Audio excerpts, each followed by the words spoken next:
Nandyal YCP MP అభ్యర్థి పోచా Brahmananda Reddy cycle గుర్తుపై vote వేయాలని ప్రజలను కోరారు. వెంటనే తేరుకుని తప్పును సవరిస్తూ ఫ్యాన్ గుర్తుకు ఓటు వేయాలని అన్నారు. బై మిస్టేక్ లో అలా అన్నారని సవరించుకున్నారు. ఆయన మాటలకు అక్కడున్న వారంతా కూడా అవాక్కయ్యారు. శిల్పా రవిని ఎమ్మెల్యే అభ్యర్థిగా గెలిపించాలని కోరుతూ అలా అన్నారు. శిల్పా రవిచంద్ర కిషోర్ రెడ్డి నామినేట్ చేయడం జరిగింది. రేపు మార్నింగ్ 10 ఇదే టయానికి కూడా నేను కూడా లోక్సభ ఎంపీగా నేను ఇక్కడ రేపు మార్నింగ్ నామినేషన్ చేస్తాను.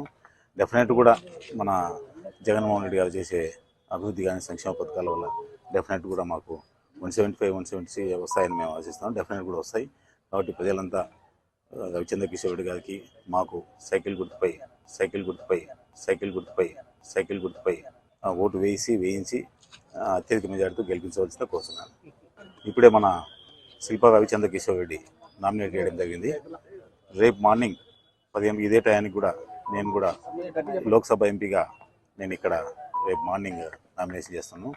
డెఫినెట్ కూడా మన జగన్మోహన్ రెడ్డి గారు చేసే అభివృద్ధి కానీ సంక్షేమ పథకాల వల్ల డెఫినెట్ కూడా మాకు 175, 170 వస్తాయని మేము ఆశిస్తాం. డెఫినెట్ కూడా వస్తాయి. కాబట్టి ప్రజలంతా రవిచంద్ర కిషోర్ రెడ్డి గారికి మాకు సైకిల్ గుర్తుపై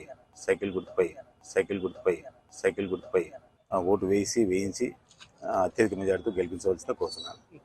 ఇప్పుడే మన శిల్పా రవిచంద్ర కిషోర్ రెడ్డి నామినేట్ చేయడం జరిగింది. రేపు మార్నింగ్